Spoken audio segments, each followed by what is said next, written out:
In this video, we'll be talking about updating apps. You will quickly discover that updates for apps are available almost on a daily basis. It's important not to become overwhelmed by this process and know that frequently updates are not essential to how an application is running. However, every once in a while an app will stop working properly, or you might have an update to the operating system that requires you to update the app in order to have it work properly. Also, apps may update to fix a minor bug or add additional features.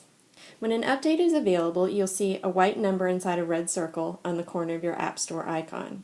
To update your app, simply tap the App Store and then click on the Updates tab in the bottom toolbar if it's not already highlighted.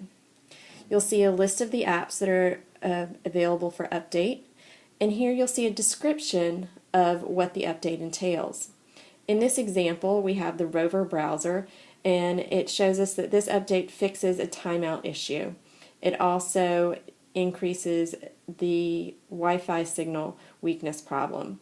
So this might be an update that I want to do.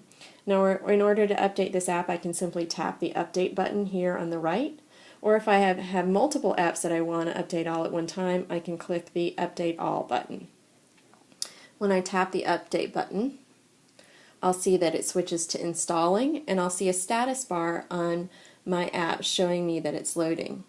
If I click out of my App Store and scroll over to where I have that app, I'll see the status bar, and then it will shift over to new, or it may just show that it's ready for updating or ready for use again. To use the app, simply tap to open, and I'm ready to go. This concludes our video on updating apps. I hope you found it to be helpful. Thank you.